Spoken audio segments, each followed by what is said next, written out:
Good afternoon and welcome. Please turn off your cell phones, or at least the ringers. This is the regular meeting of the Sunshine Ordinance Task Force Compliance and Amendments Committee, rescheduled from Tuesday, January 13th, 2009 to today, Wednesday, January 21st, 2009 at 4 p.m. and beginning at 4:04 p.m. May we have the roll call, please? Yes, Member Chair. Member Nee? Here. Member Nee present. Member Craven? Here. Member Craven present. Task Force Chair, Member Chu is also present. Yes. Okay. Our Deputy City Attorney Lorente has phoned in ill, and we're pleased to have Rosa Sanchez here taking his place, at least for the discussion of the substantive items 2 and 3. And I want to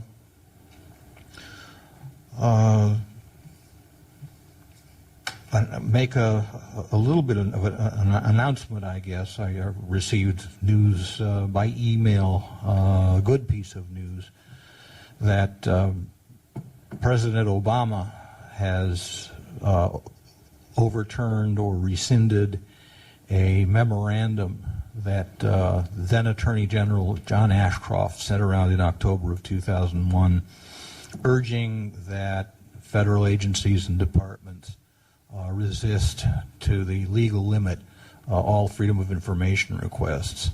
Mr. Obama has stipulated a policy that the default is to cooperate with public information requests unless there's a really good reason not to. So that's a welcome bit of news.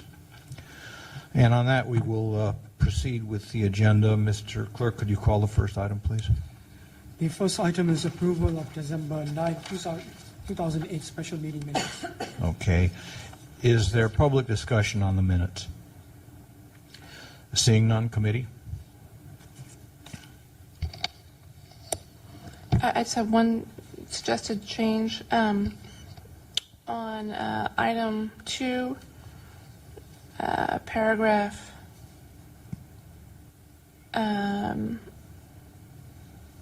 I guess it's the third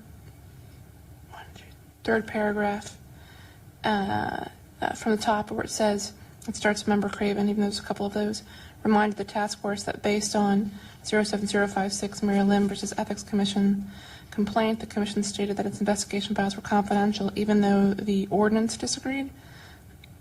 I would say it's even though the task force disagreed, not ordinance. I don't think the ordinance can disagree.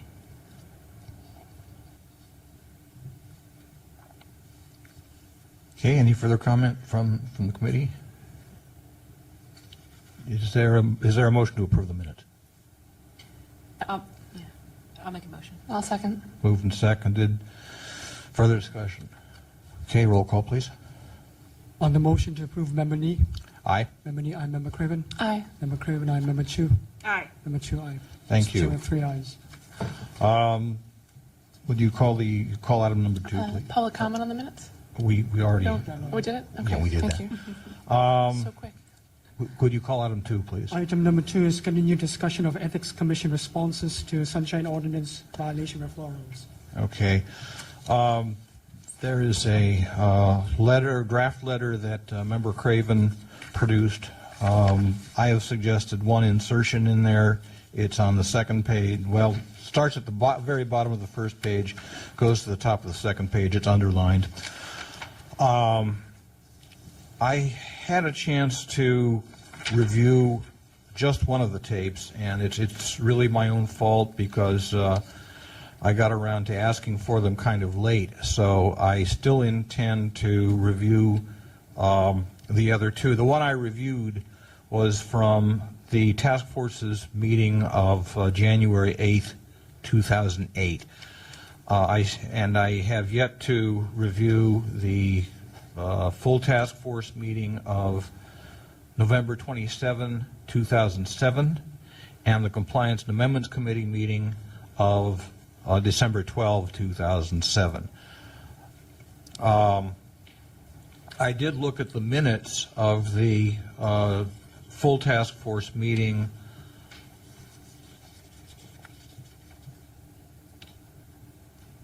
no, this is minutes. Of the minutes, I'm sorry, of the Compliance Amendments Committee meeting of December 12, and there is a relevant portion therein that I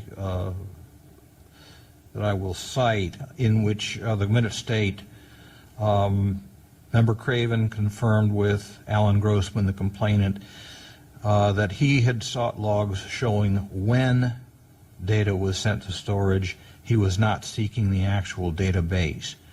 Mr. Patel, according to the minutes, responded at the time, the district attorney's office has no documents showing the tapes were sent to storage. The reason that there are no documents is that the task is routine. So because it's an ongoing function, not a special event, they don't feel that they have to produce documents on that. That's, I guess, the meaning we can read into it. Regarding the tape of the January 8th, 2008 meeting, again, Mr. Grossman said the real issue here is whether logs or records in the database in electronic form for electronic formatted public information that was backed up and sent to GRM Information Management Services, whether those logs and records existed.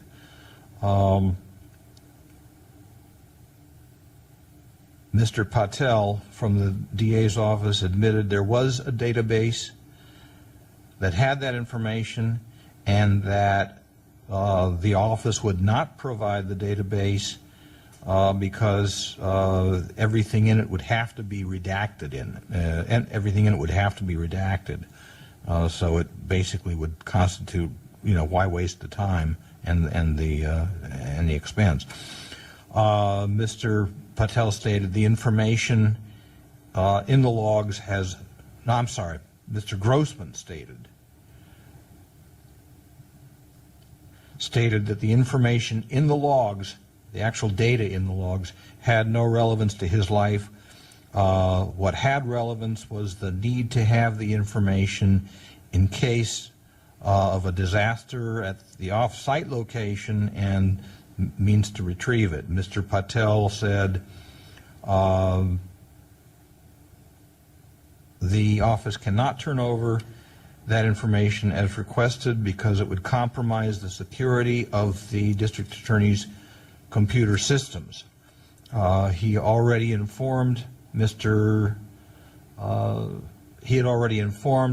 Grossman that the district attorney's office does back up and store the database off-site and does have ways of getting it back, the database, if it is destroyed in some kind of a disaster or emergency. Now that's where we stand at the moment. We could move forward with the letter now, or we could wait until I'm able to review the additional tapes. What's the pleasure of the committee?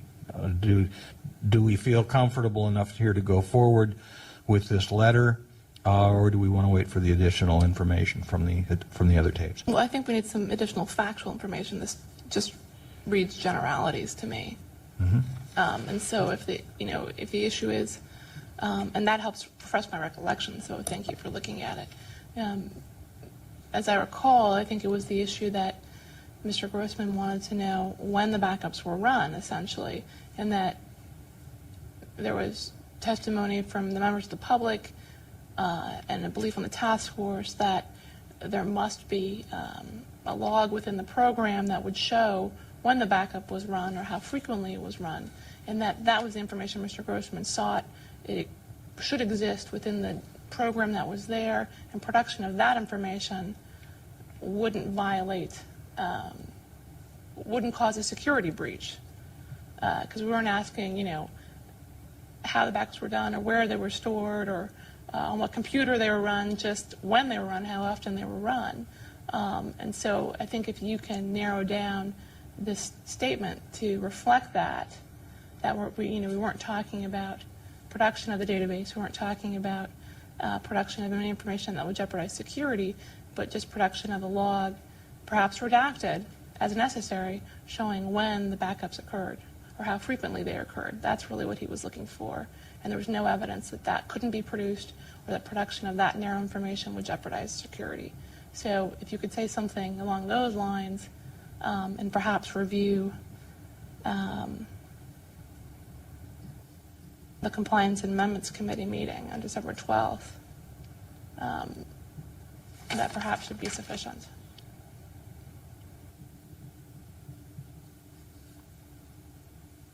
I mean, basically what we want to do is just repeat why we rejected their security argument, and right now we don't do that. We just kind of talk about, we looked at everything.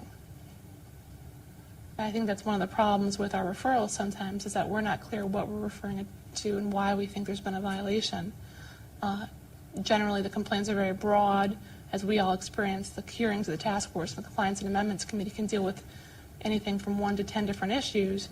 And then when the referral goes, it's not necessarily specified that it was, issue 5 out of 10 that we were referring, and this is why. And so when the Ethics Commission gets it, they can say, well, yeah, I mean, you couldn't get the database because that would be a security breach. Well, that's not what we wanted produced. So that's why we need to have the specifics in this letter. Right. Member Chu, do you have any comment? So I met with the Ethics Commission. I went to their meeting, and they agreed to have a joint meeting, which I've emailed both of you guys about. And so I'm wondering whether this is better, a lot of the stuff is better done in that meeting, is sort of addressed in that meeting, because it can be more of a dialogue. And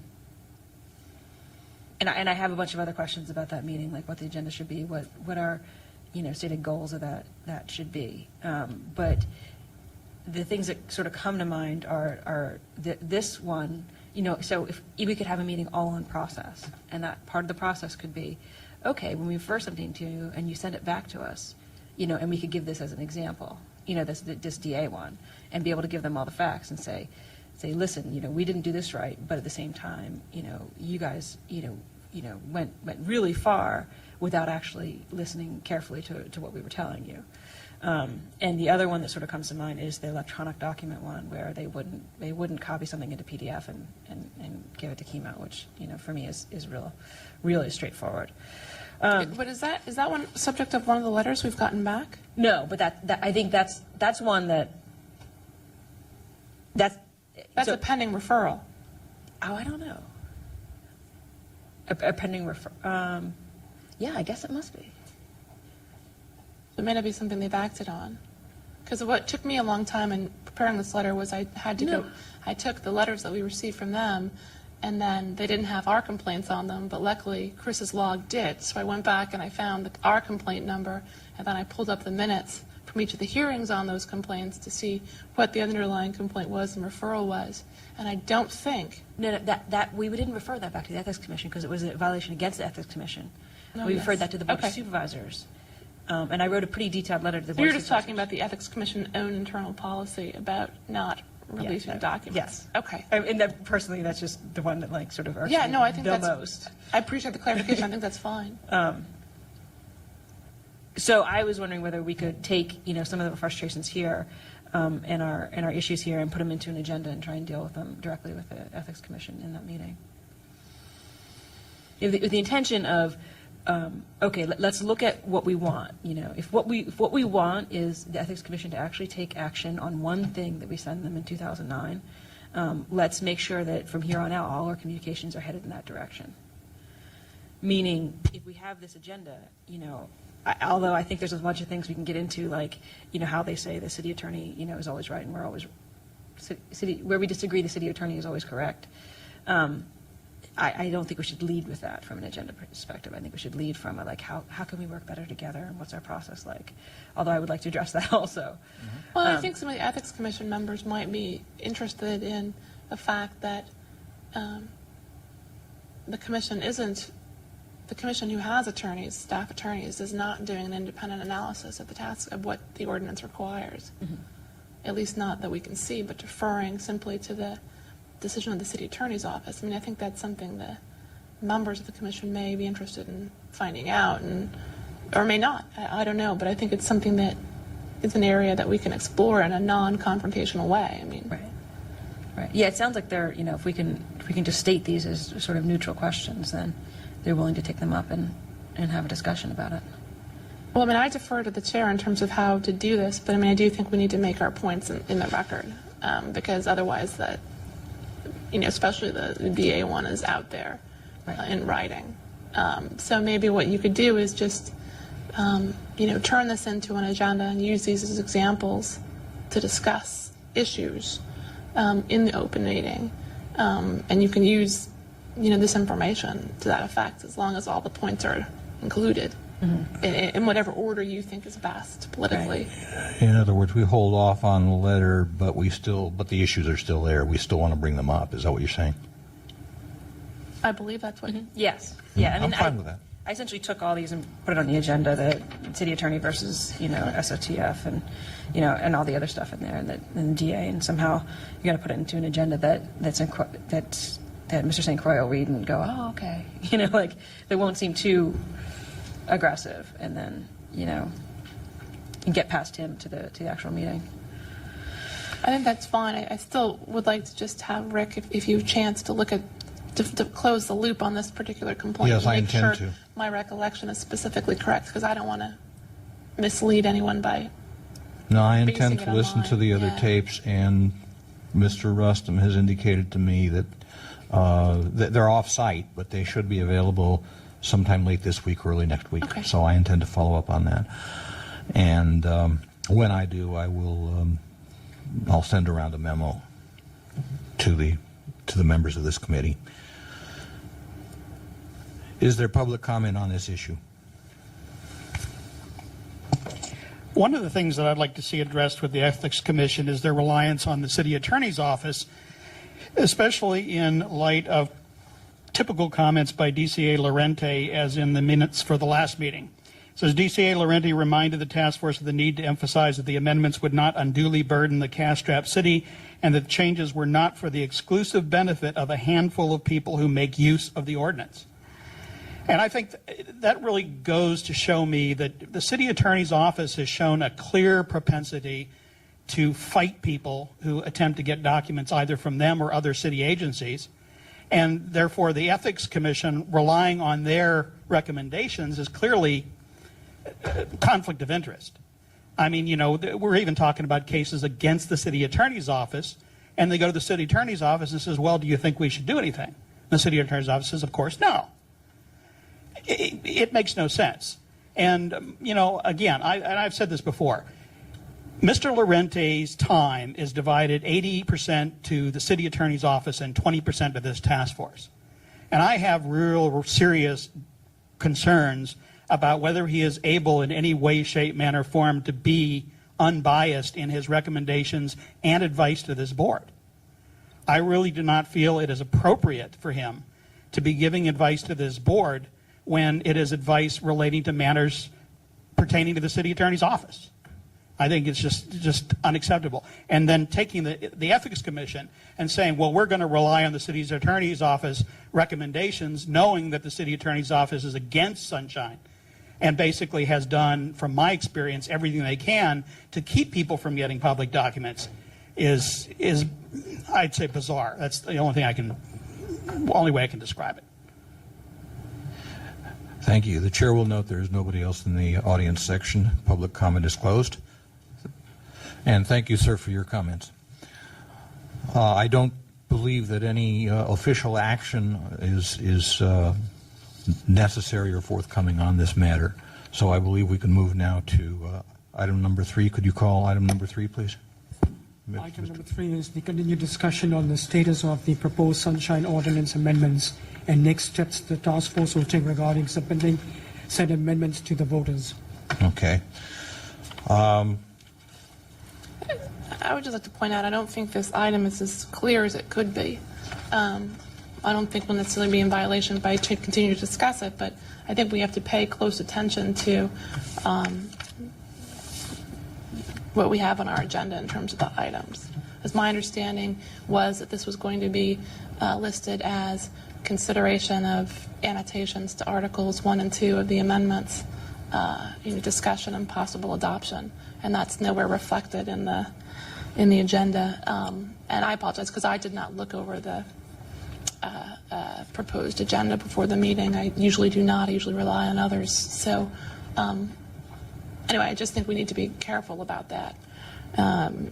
It's not clear what we'll really be doing in this meeting. Okay. Member Chu, do you have any comments? Yeah, I'm prepared to talk about the document. Okay. Should we do that? We could do that, but one thing that I'd like to see happen, Mr. Rustum, could you or Frank Darby, at your earliest convenience, get us the timelines, the procedural timelines for getting measures on the November 2009 ballot and the June 2010 ballot? That would be very helpful to us. Okay. Thank you. Member Chu, please proceed. Okay, so I have just a whole bunch of questions, but I'll go quickly if that's okay. Is that what we intended to do at this meeting? That's my. You mean look at the proposed annotations? Yeah, the work. Yeah. That is my understanding. Okay. The annotations are great, and they're a really big help. Yes, I did find one typo. In the first annotation, the task force is chaining its name. That should be another G in there after the N. Indeed. It's just a typo. And I actually sent some other suggestions, both to the annotations and the text, and I guess I sent them kind of late, so they won't appear here. But I will say that they're intended to be clarificatory, however you pronounce it, that's what they're intended to be. They're not intended to change substance. And with that, I will welcome Member Chu to Before proceed. that, we're not, with respect to typographical or other non-substantive changes, clarificatory changes to the annotations, that's appropriate. We can discuss those and approve those. But with respect to changes to the ordinance that's already been voted on, we're going to have a separate meeting to address additional suggested changes to Articles 1, 2, 3, and 4. And I actually, in going through and doing this analysis, I came up with a number of points where it looks like we were inconsistent, or where we haven't addressed something, or where I had concerns about how we addressed it. So, I mean, any changes to the text should be saved for that meeting, whereas changes to my proposed footnotes can be addressed now. right. If Okay. that makes sense. Sure. Okay, then I probably don't have anything to say. Okay. Well,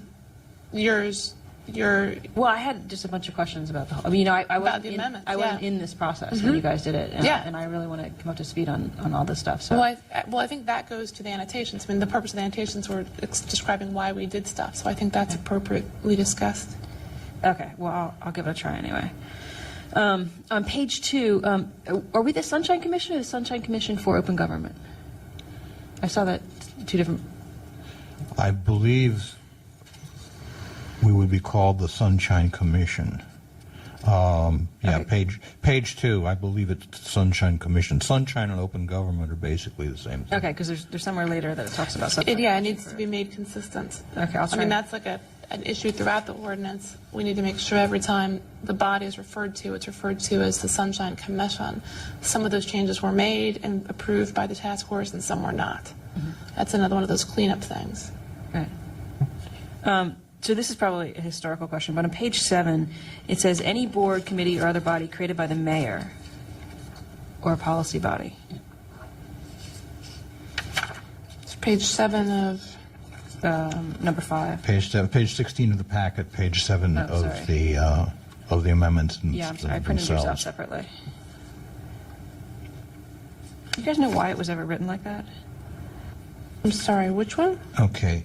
This is under definition of policy body.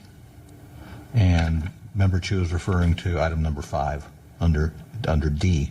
Policy body shall mean number 5. And Oh, okay, never mind, I get it. I thought that was excluding boards created by the mayor, but this is including them. Right. Okay, sorry. I just thought they were going to be excluded. No, but I do know that the numbers don't add up, and it's unclear to me why that is. Because 1, 2, 3, 5, 4.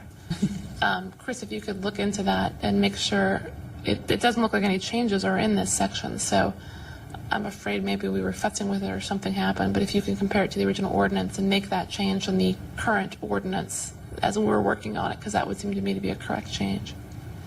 Through the chair, I'll look at it. I mean, there is a difference here.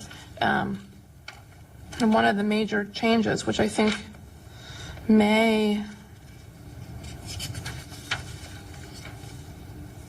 be controversial, is the change to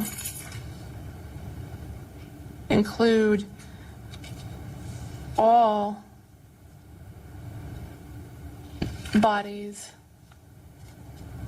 created by the mayor as policy bodies, essentially.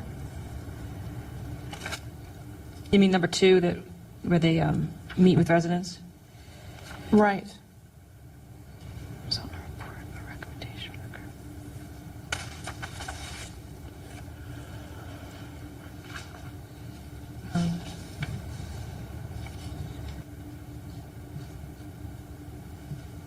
Well, I think there's a number of things in here that might be problematic for different constituencies. Indeed. I wonder if we worry about that now, or we worry about it more when we're ready to market it. You know, Yeah, I mean, that's fine, too. bring it out when we market it, and address it head on when we meet with each of these constituencies. I mean, as you said before, we need to know where we're willing to go also. What happened to this? I'm just noticing this version.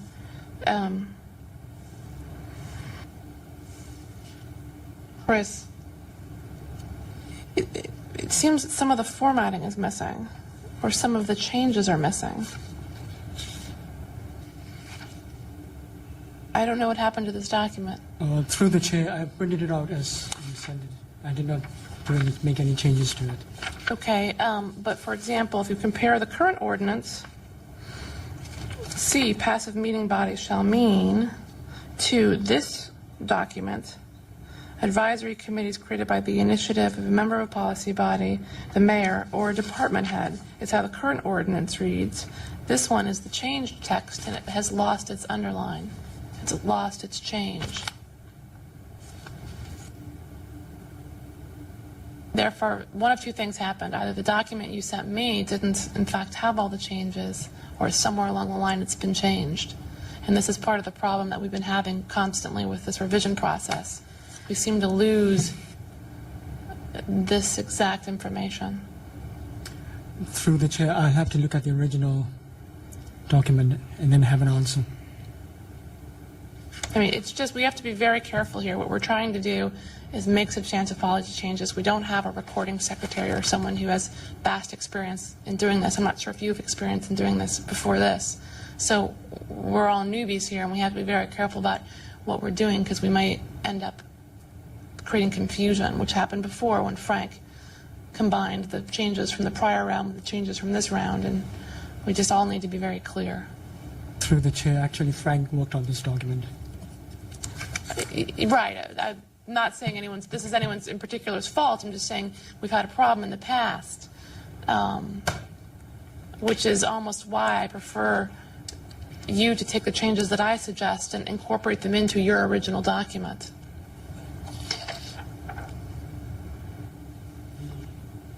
Numbering there. 5. Right. Again, so somehow this one that we're working on is messed up, or doesn't show the changes. Does not show the changes as against the original ordinance. So something has gone awry, and someone's going to need to spend a lot of time figuring that out. That's why I wanted to wait until we had the final document before trying to do this. Maybe you should make a PDF of the file when you send it over in Word, just to have something for them to refer back to. Well, what's been done is I asked for Chris to give me the document that showed the changes the changes approved by the full task force as against the original ordinance. And then I wanted to take that document and annotate it. Right. But clearly that has not happened. Yeah, clearly, because Yeah. you'll say this, and this changes, and there's no underline of, so I just assumed everything was changed, and so I just read everything. It should show what changes have been made by underline Yeah, and we'll need that when we and try and strike explain through for deletions. it. Right. We'll definitely need that for when we talk to people about Right. it. I mean, right.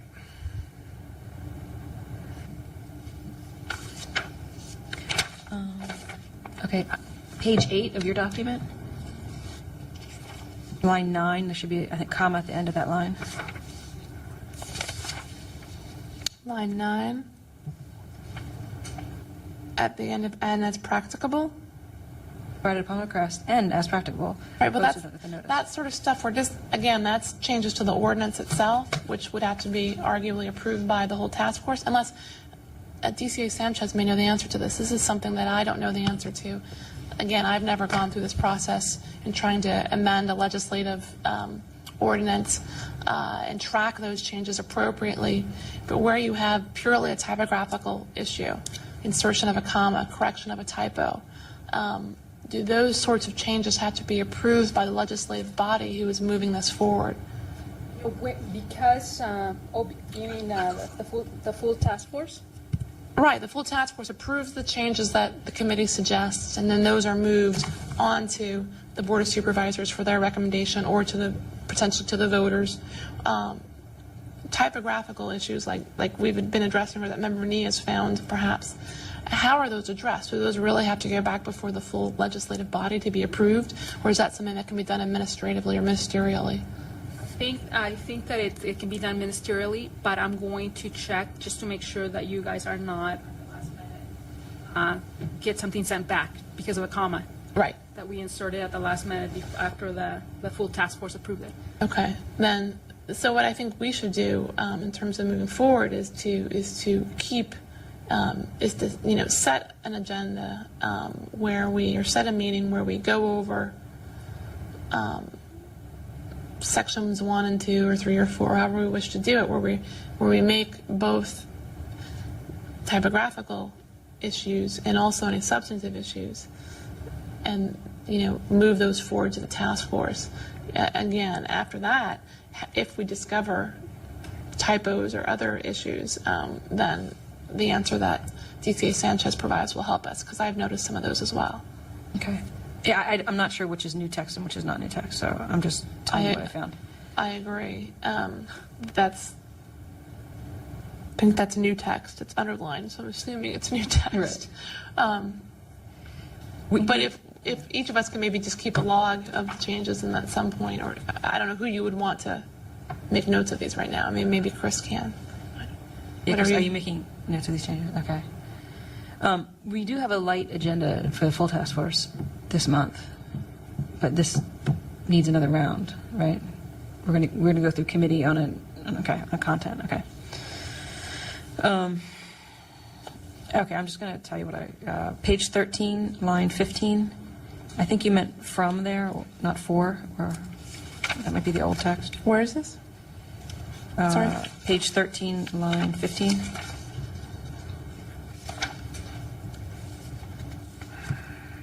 At the end, from a prior meeting.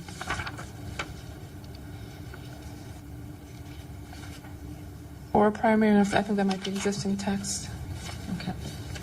which doesn't mean we can't change it if you think it's unclear. Yeah, it just a looks typo. like, for whatever reason, sometime between the default of my computer and your computer, that text that has been struck through and some other text has been made to not show, perhaps. Because, for example, on page 8, there's a footnote 7 noting that a provision was removed as unnecessary, but that's been deleted. So it looks like something has gone awry in the exchange of Word documents, which makes it hard to review this.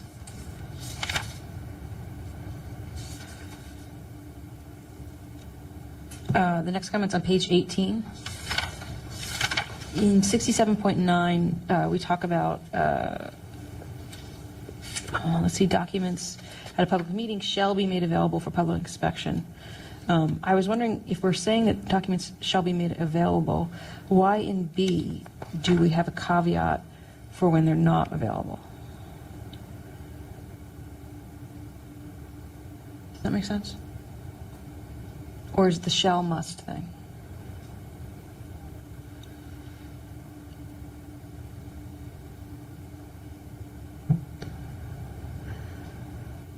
Well, this A deals generally with agendas, meeting packets, documents created, and says they shall be made available where feasible on the website 48 hours prior to the meeting. And then B deals with if any document that's subject to adoption, approval, or award is not available. So, for example, it's more specific. It only deals with it deals with fewer documents, and it basically deals with important resolutions or contract awards or those sorts of things, and allows it to be continued, to allow members of the board and the members of the public to review the final document before it's voted on. So it's got a different purpose. Right, but I would think those documents are covered under agendas of meetings, meeting packets, or documents, or any other documents on file with the clerk or secretary. Right, but I mean, A deals with the shall in A is that these shall be posted on the website. There's a lot of times, for example, that a document is done the day before. Therefore, it can't be on the website, but it's still produced to the board for approval. And that's what B addresses. Okay, so it's okay. So explain to me the difference between shall and must. Shall's, Well, I think that's a separate question, but I don't know Well- if that's affected here. What we're saying is this deals with the situation where a document is not yet created.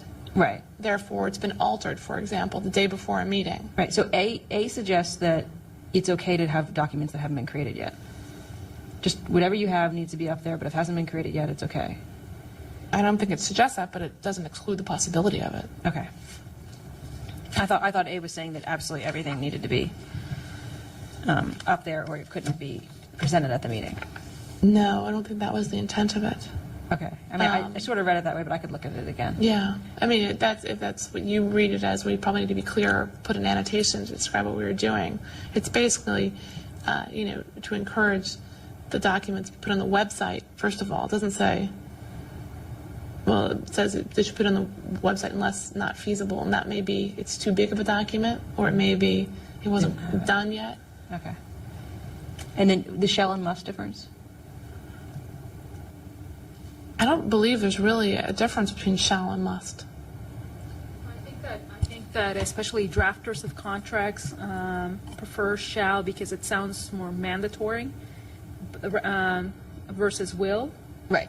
But must and shall, I think, are very similar in the strength that it must and will be done. Okay. It Okay. shall be done. It shall be done, it must Okay. be done. They're kind of interchangeable. I think Yeah. that you're right, though. Legislative drafters and contract drafters tend to use shall. It's kind of a word that just carries more cachet.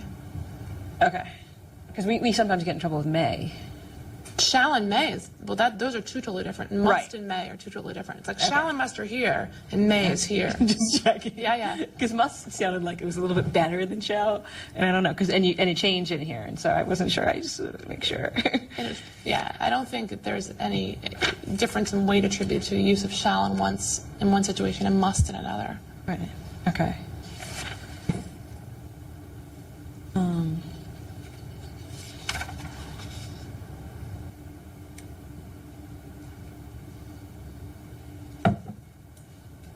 On page 28, line 20, there's an extra period there.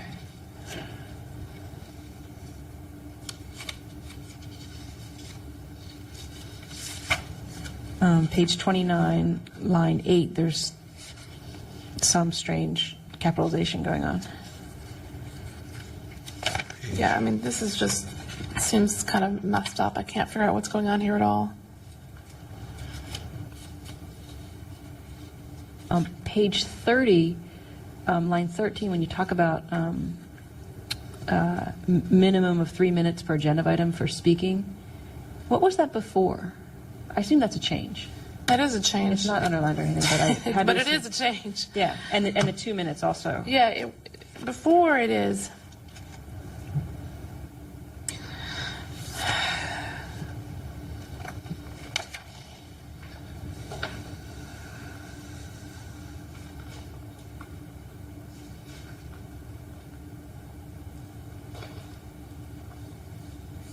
Let me see, I'm not sure we had a minimum. Let me check. 6715.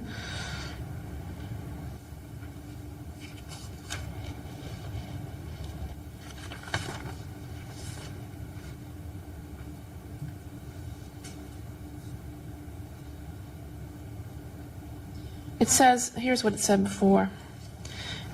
Each policy body shall adopt a rule providing that each person wishing to speak on an item before the body at a regular or special meeting shall be permitted to be heard once for up to 3 minutes. So it set a ceiling. It did not set a floor. And what this does, the revisions in this section attempt to set a floor.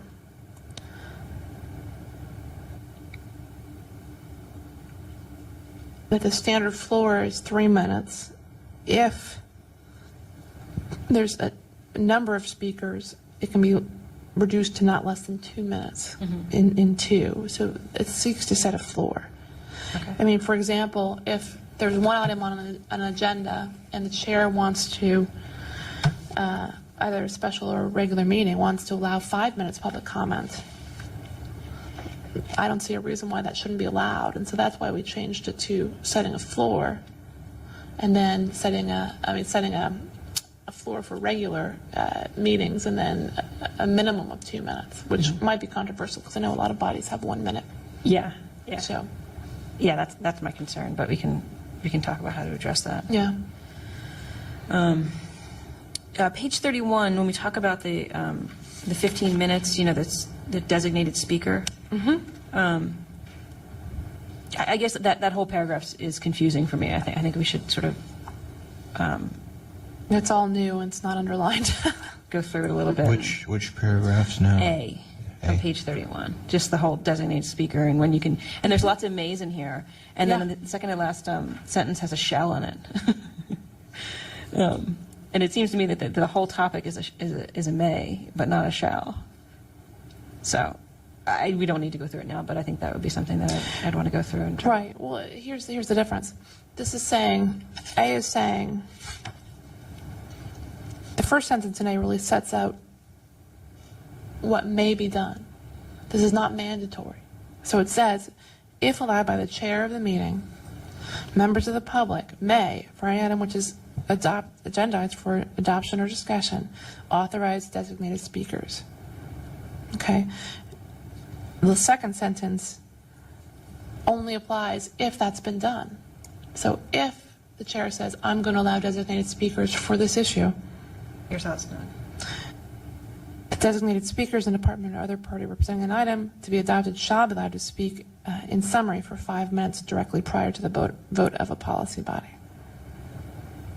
Right, so assuming that's been done, this second sentence kicks in.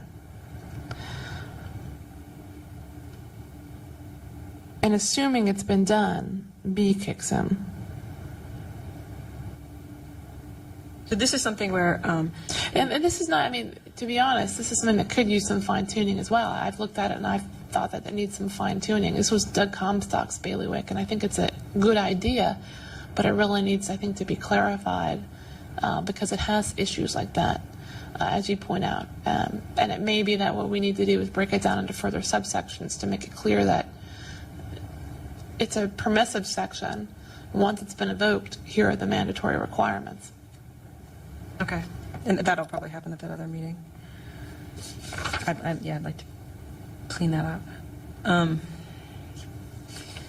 page 32, I was also really confused by, and I don't, tell me if this changed or not, but D, and well, F a little bit from an execution standpoint, but D was a paragraph I totally got lost in. D looks like it has not changed. Okay. That is consistent.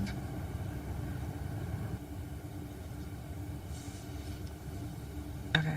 Wow. It's just one of those really long paragraphs without punctuation or without And breaks. Right. Is F new? Have access to audio visual Yes, equipment? F is new. Okay. Have we thought through the like logistical implications of that? We had a number of meetings on it, a number of complaints on it. But we're not talking about using someone's laptop or something. We're talking about like a projector or something. No, I mean, that's exactly right. And we are talking about a laptop. This deals with the Chafee complaints, which I believe we sustained, where the department was having a presentation and using a city-owned computer, and he wanted to be able, a laptop which was connected to a projector, because that's really what most are these days. And Chafee wanted to come and slip in his CD and run his presentation off of the same city-owned laptop, and the city said no, because it could put viruses in it or it could do whatever. And we felt that that wasn't a valid justification for refusing to allow members of the public to use the same audiovisual equipment the department was scheduled to use. It's similar to if someone had a projection or had a CD player or what have you. Our understanding is that the department can install, if they have a dedicated laptop that's used to make those presentations, they can certainly install antiviral software or other things that would prevent anything malevolent from going on. So yes, that is new, and it was discussed at the task force Okay. and incorporated. Okay. And that's why the annotations as explicitly provides, I was trying to indicate there that we'd already hold that the ordinance provides that, and this is just making it explicit. Okay. I'm okay with that. Of course, that's probably needs to be made clear. It's not a great annotation. I said, So on 33C about draft minutes, that's all new, isn't it? no. Oh, see? C about draft minutes being available for No, I inspection. don't believe so. The whole thing. Hold on a sec. 6716 minutes was broken into, it used to be one paragraph, and it was broken into three to provide clarity. Of course, we can't tell what the heck was added.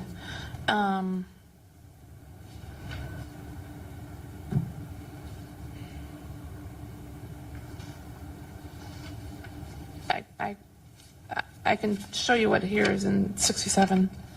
It has, all right. It's just that the 10-day, the draft minutes on the 10, no later than 10 working days after the meeting. I mean, the only reason I ask is because I'm certain it's not happening. Not just for us, but like... No, that's already in the current ordinance. The draft minutes of each meeting shall be available for inspection and copying upon request, no later than 10 working days after the meeting. Okay, then we posted on the policy body's website? Yes. Okay, then that's probably the difference. Is I've actually looked for board of supervisor stuff, and they're like months behind, and I was surprised. But that suggests that, according to the current ordinance, I could go and get it by walking in the Coconut Board's office. Okay. And then the section that's for some unknown reason double underlined is also new. Yeah. Yeah. What was the thinking behind the city getting the city administrator involved in all this? It was Member Cawthon's concern that boards wouldn't have the resources to do some of these proposals. For example, A, the clerk or secretary of all policy bodies shall record the minutes for each regular and special meeting of those bodies. That's broader. It's been changed. Can't tell, but it's been changed. It was limited to boards and commissions enumerated in the charter, which is a subgroup. Okay? So Member Cotham was very concerned that some policy bodies wouldn't have the resources to do this. I remember, I don't know if you recall, at the meeting we were discussing these amendments, she was kind of adamant about that issue. Yeah, right. So this was added to hopefully address her concern. Okay. On page 34, the first sentence says that a policy body retains the full constitutional rights of a citizen. Yep, that's original. I don't think anything was done to this. Is that in the Constitution? To give No. To give public comment? Every member of a policy body. In other words, if you want to, No, I'm just wondering the constitutional part of it. No, every member of the public has a constitution. The California Constitution does actually provide Oh, okay, the California a Constitution. right to comment, and the U.S. Constitution provides a constitutional protection for people to comment on government actions. There's the public controversy and public official doctrines that provide protection of actual malice and defamation lawsuits. The California Constitution may, I haven't looked at it recently, also have additional protections related to public speakers about government affairs. But basically, it's just saying, you have a right to speak out where you see malfeasance or things of concern, and nothing about serving on a policy body diminishes that right. Right. But nothing's, that's from Prop G. Right, we're not making any changes to that. No. Okay. That's it. got a couple of things. Back on page, Let me just clarify what's going to happen to these changes. We make changes like this and then they disappear. We haven't been very good at changing them. So, Chris, you've written down the typographical issues that Member Chu has, and you'll write down the ones that Member Nee has. And then, Member Nee, are you just repeating the ones that you've already found and sent to us, or are these new ones? one I already sent, but the other Is new. is something I just found. All right. And then, so if you could write down what Member Nee is the typographical things that Member Nee is talking about, and I guess we can make, assuming they're purely typographical, we can make those now without having to have it revised or approved by the task force. To the extent that it's more than typographical, if you can keep a list or some other track that we don't lose them between now and when we finally do the amendments. Well, it sounds like the best thing to do is put them in the notes. I mean, line by line, what changes were made. In the notes? In the notes of the CNA meeting. That's fine. And then make them in the document, and then, but we'll always have them in the notes to go back and say, did this happen, did that happen? That's fine. I know it's pretty tedious, but since we keep losing them, then it's... I would probably have recommended doing that all along because it has been very difficult. Okay, just a couple of things. Both on page 18, page 27 of the packet, line 17,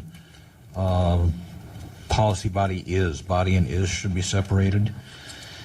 And in the footnotes, line 24, footnote number 27, you have a question mark after that. Is there a reason for the question mark, or is that a typo? No, the reason for that is there was a provision in the ordinance that the Compliance and Amendments Committee voted to have moved to 6713, and it was never done. So basically we struck it and made a note, move to 6713, but it was never done. We never moved it, and so it needs to be done. Okay. Is that correct, Chris? I'm looking for the page. Oh, sorry, it's page. Page 18, page 27 of the packet. And where in the document is it? In the footnotes, Right, because it's footnote been number 27, line 24. Right, on the version I sent to you, it was related to a struck through paragraph that's no longer visible.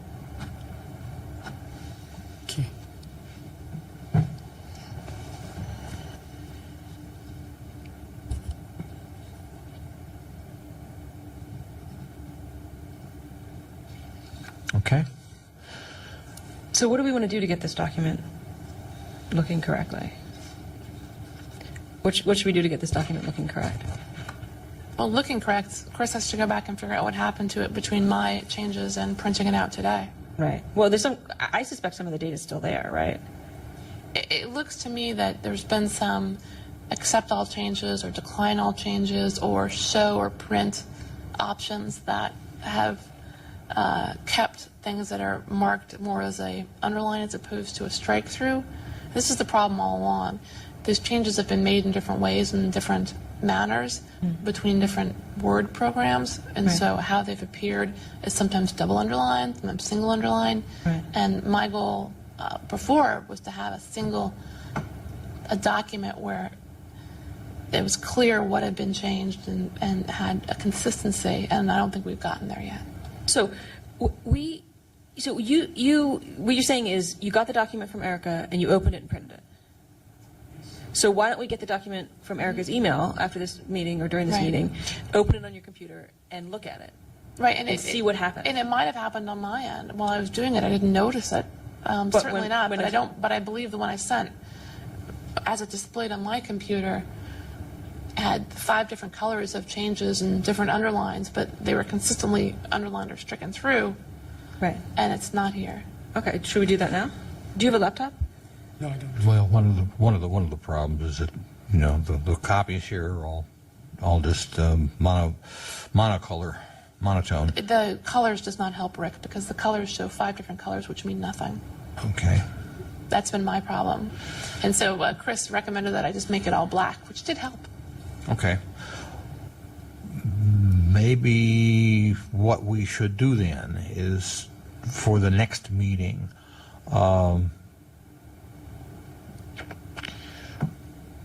print out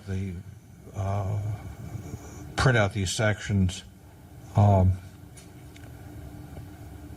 with underlinings and strike throughs that will indicate what we have now versus the current ordinance, the existing ordinance. That's what we were trying to do. Yeah. That's what we should have had. Yeah, okay.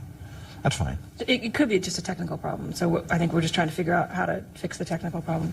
I don't understand track changes whatsoever. Very so- confusing. I mean, the reason why it's, when you look at the Word document, it's 5 different colors is because my computer may say track changes in green.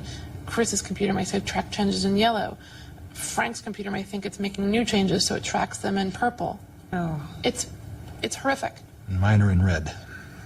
excellent. Well, mine are The in red. rainbow. If you're the first one to track changes on a document, it will do them in red. But if you were the second to track changes in a document, depending on how your default is set, it may do them in green or purple. Right. And so that's the problem. We need to have a protocol just for consistency's sake, or else it just drives me crazy. Because the document should be one document, and we should be making changes to one document, and it should be tracking them similarly. Well, do you know enough to No. sit at Chris's desk No. and try and figure it out? No, I do not. I do not know how track changes work and how to figure out if yours are going to show up in purple or yellow, or I don't know that. Well, then do you want to be the owner of the document and save it as a PDF, and Chris can just print a PDF? I think Chris, as the city employee on the city network, should be the owner of the document, in that changes that are made to that document should be either manually inputted or automatically inputted, but with a way that makes it consistent, that doesn't alter the original document. That's, I think, that makes the most sense. Ms. Sanchez, do you have a comment? I do. I was going to ask you, do you have the most recent document, change document in your computer? I do. Because if you want to, I mean, what I have is, Chris gave me a document that was purported, and I'm not, by using the word purported, I don't mean to say that he meant anything bad by it, or it wasn't, to be the document that showed the changes approved by the task force in this round of amendments as redlined against the original amendments, with some notes that Chris had put in about where things had been moved from and to. I took that document and I put annotations to it, including moving the notes that had been embedded in it to a footnote so that they were all consistent. So all of the annotations showing new and moved text would be in the footnotes. I save that document and send it back to Chris in Word. When I sent it off, all of this text that's now missing was showing.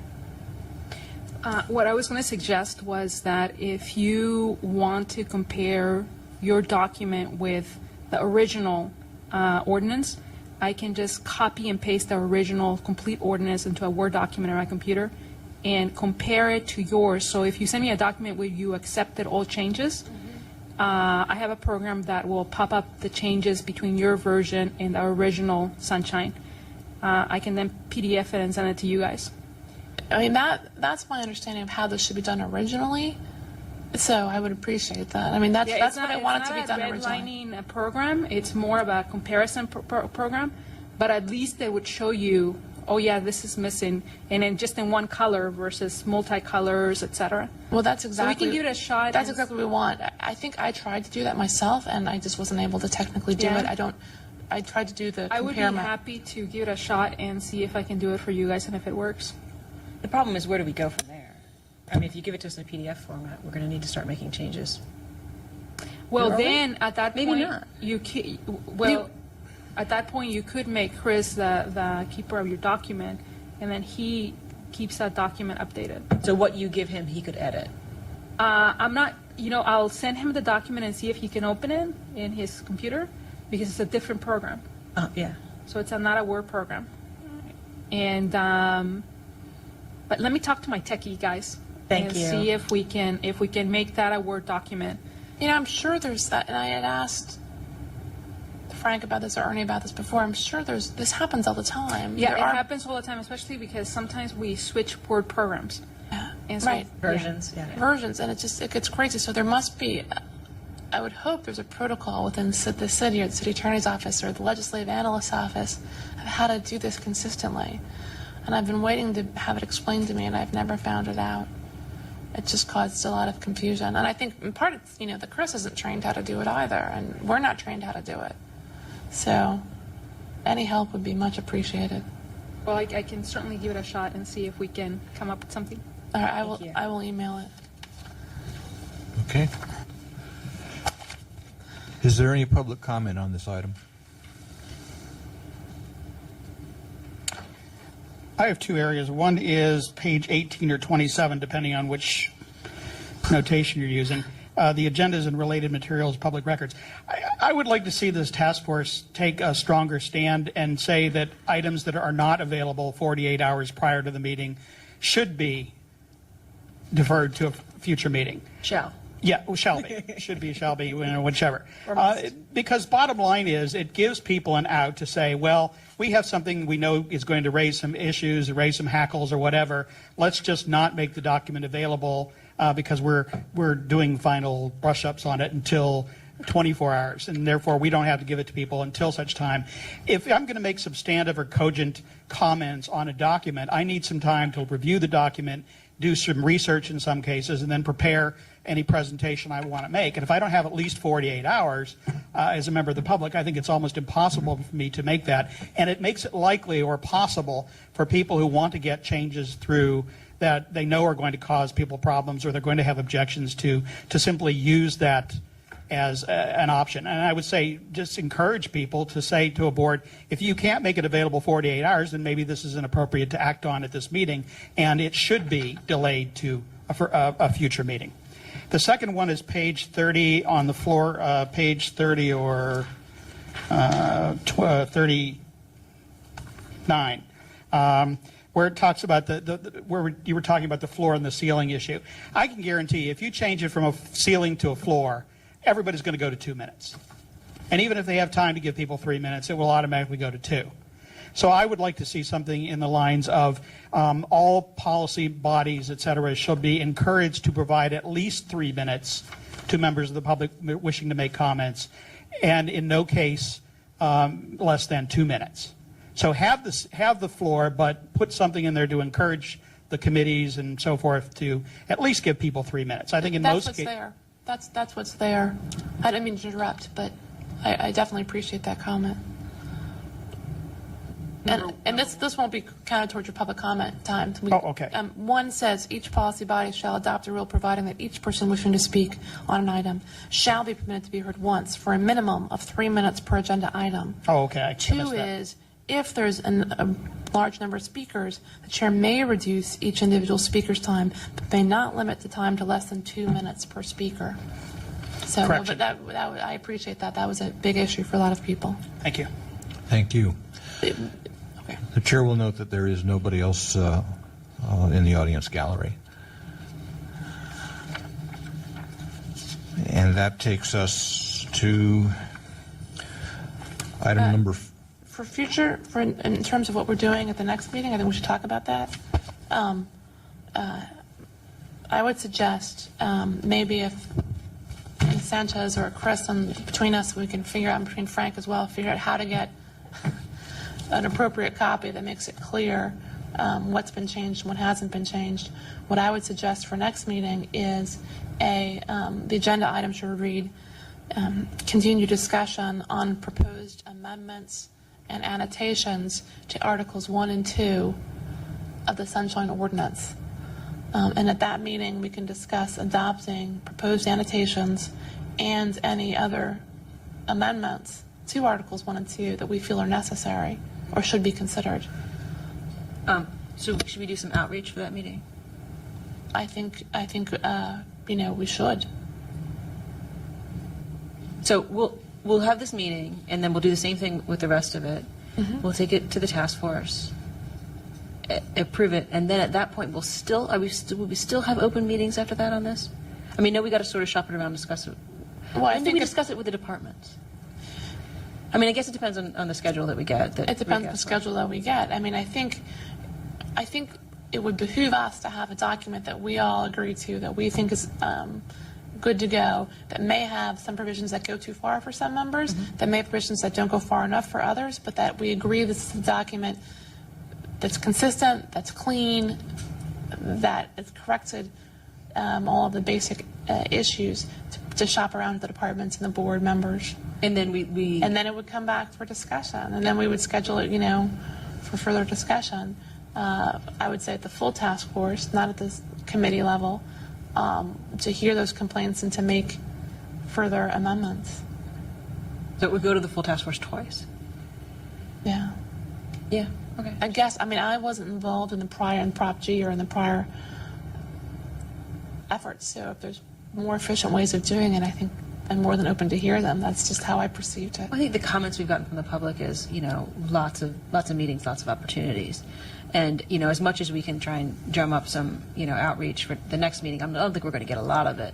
But after we go to the departments, there will still be an opportunity for the public to comment, and that might be a more popular meeting that, people have more things to say. So I just want to make sure that was going to happen a second time. Well, Prop G was totally a grassroots product. I mean, the drafters went to individual members of the Board of Supervisors. The drafters were a citizens group called San Franciscans for Sunshine. And, I was part of that organization. We drafted a package of amendments, took them to the Board of Supervisors, and could not get them to put it on the ballot. So we decided to do that ourselves. We collected the necessary signatures to do so. Right, and perhaps in the last round of amendments that were eventually tabled, I wasn't here for those either, but if anyone has ideas of how to do this more efficiently based on their experience as involved in drafting legislation, then they should please let us know. Rosa?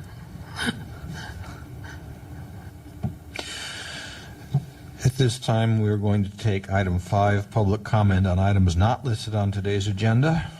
Is there any public comment on non-agended items? Seeing none, public comment is closed. That takes us to the administrator's report. Mr. Rustom, proceed, please.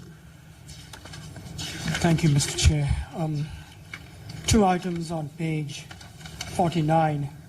The last 2 entries on the complaints for 2008 Last one, Peter Warfield, has been withdrawn. And the second to last one, Vince Courtney, has been moved to the February meeting. Okay, Mr. Warfield's complaint has been withdrawn, Yes. and Mr. Courtney's complaint is going to He Feb requested a 10? continuance, So that's going to February 10? February. Or February task force meeting? Task force meeting, Yeah, yes. okay.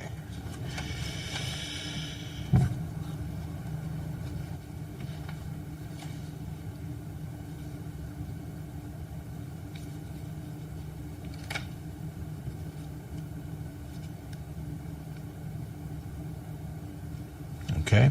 Is there, sorry, it looks like there's also the Michael Petralis versus the Public Health.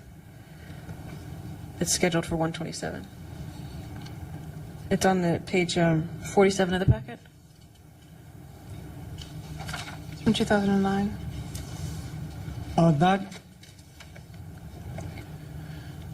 That is the one you worked on, right? Yeah. That is also going, It's also what? that's also on the agenda. Okay, so there'll be three. Right. Okay. And I think the top of that page should be complaints 2009. Yes, that's the correction.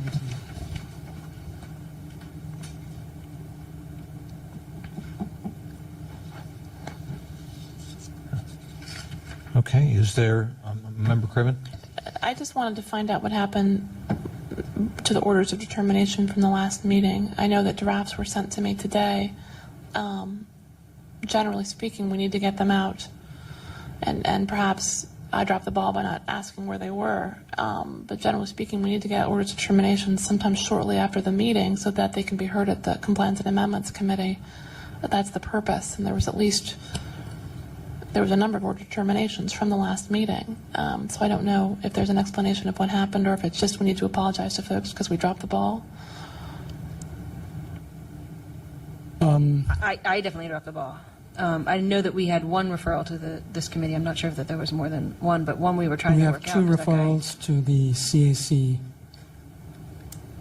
Paul Horcher and the Chemo Crossman. police department. And I believe the Chemo Crossman versus DTIS was also referred here. I'll have to check back at it. But however, I've sent out all four from that task force meeting, January the 13th. Sent them out to, The ODs were sent out this afternoon. so the ODs have been written? Send Yes. to who? Who'd you send them to? I emailed it to all of you. You are, okay, so the draft orders of determination were emailed today Yes. to Chair Chu and myself. Yourself, Ernie, and Okay, so from the task force meeting on the first week of January, wasn't it? second week of January. I have to look it up. The 6th. It was held on the 6th. The 6th, right. So, I mean, we need to strive to get those done within 5 days or so of the meeting so that they're done in a timely manner that they can be heard at this body. So it just sounds like they were lost in the press of other business. So anyway, I just think that we should be on top of that because members of the public expect that those are, especially if it has to do with a document that's timely needed.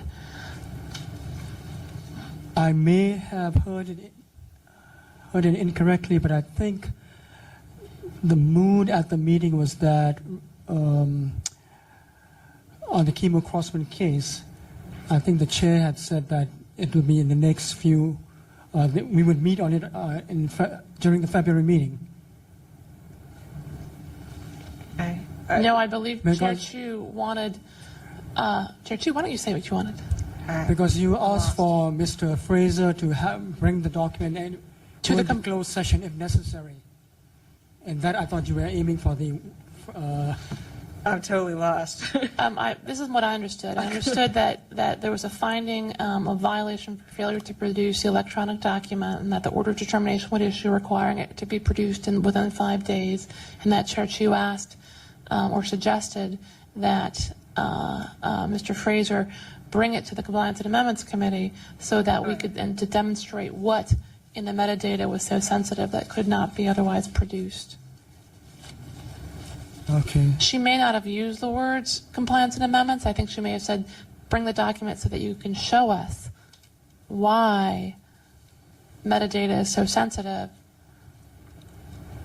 But I believe it I think was, I was pretty clear about where it goes. I try to be very clear about. right, I don't know, but my understanding was it was going to compliance and amendments.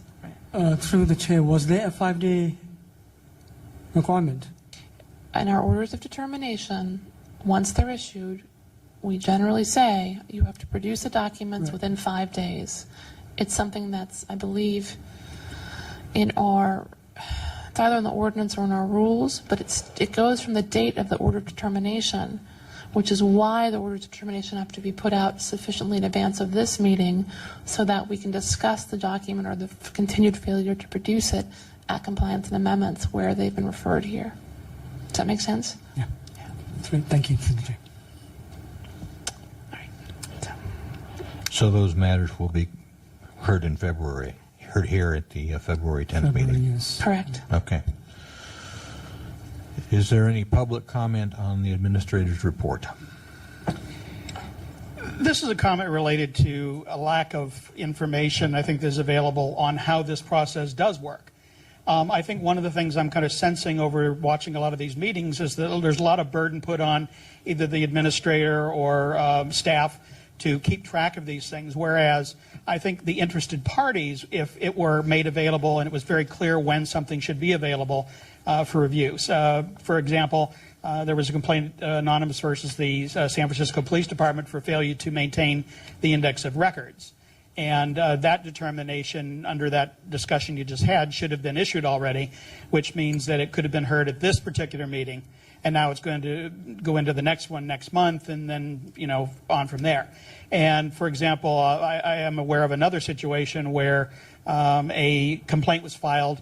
It took a month to get it on to the jurisdictional, and then it took another month to hear it, and then it took another month to actually have the hearing because the party against whom the complaint was against decided that they wanted to have a hearing, although they had no obligation to make any sort of explanations of why they felt a hearing was appropriate. So some of these things really can just drag on for 4, 5, 6 months. And as a result, you may have a lot of people who otherwise would pursue some sort of action against the department to obtain documents or whatever, but would simply choose not to because of the fact that it's going to be dragged out for half a year. And I think it really does go a lot to say, here's basically what should happen. And then make that available on the website so that it says, okay, if we have a hearing on this, the next step would be this. And that should happen within this time frame. And then if that does not happen, that person would be calling up and saying, hey, what happened? And you'd find, I think, less likely that these balls would get dropped because obviously the interested parties are going to be keeping an eye on it. Now, it is going to place an extra burden in the sense that it will force you to keep your own schedules. But I think it's something worth considering, and I think it would be something that would keep these from dragging on for extensive periods of time, which in some cases I've been in the last year watched some people who finally, when it comes to the hearing, they just aren't there. And it's, well, gee, was this withdrawn? No, it wasn't withdrawn. Well, did they call you? No, they didn't call you. It's, oh, maybe they just gave up. After 4 or 5 months and 3 or 4 meetings where you show up and it gets continued or canceled or the other party doesn't send anybody, at some point people just go, this is just too much effort, too much pain for what I'm going to get out of it. Thank you. The chair. I'm sorry. Go ahead. The whole point of that, I got ahead of myself, I think there should be something on the website which tells people very clearly what the processes are all the way through to a letter of determination, when that would be referred to whoever it would be referred to, and give each one of those a definite time frame where the person who is any of the interested parties, whether it's the person filing the complaint or the person who has to answer the complaint, would have a good idea as to when they need to schedule people to appear. I think one of the things that I would look at the city's perspective would be, if I'm not really sure whether or not this complaint is going to be heard at this meeting, I may not make arrangements to have somebody available for that meeting, and then when it shows up on the agenda, it's too late for me to have anybody. So I think it would be good for both sides in the sense that both would have a fairly clear understanding of exactly when in most cases, these hearings are going to occur. Mr. Rustam, you had a comment? No, I Oh, have okay. some- I have You something- were pulling the microphone in, so I thought I have perhaps you something had. to say later. Okay. Again, the chair will note there is no further public comment. Nobody else in the audience gallery. That takes us to item 6. Any announcements? Member Craven, Member Chu? Well, you took my steam on the Obama rescinding of the Ashcroft memo, so I have nothing else to say. I apologize profusely. Mr. Rustam, you had something? The Sunshine website has added a new feature or a document where we have all the orders of determination for 2008, all the reference letters to ethics, and whichever departments we send it to, their responses. So we have the ODs, referrals, and their responses online. Perfect. Excellent. Thank you. Thank you. Sorry, we also had a scheduling issue that you mentioned earlier. Scheduling issue, yes. We may have to start late on the second Tuesday of next month because this room is going to be taken up by assessment appeals till about 4:30 in the evening, which means the compliant CAC starts at about, say, 4:45 or 5 o'clock. Because complaint committee last week took only 6 minutes. Okay. Should we schedule it at 5 p.m. then? That's fine. Okay. That's fine. Thank you. Thank you. Ms. Rosa, you have any announcements? Anything for the good of the order? Yes, I will be seeing you next week at the full task force meeting. Excellent. Good. Good. We look forward to it. Thank you, and thank you for coming today. The chair will entertain a motion for adjournment. So moved. Second.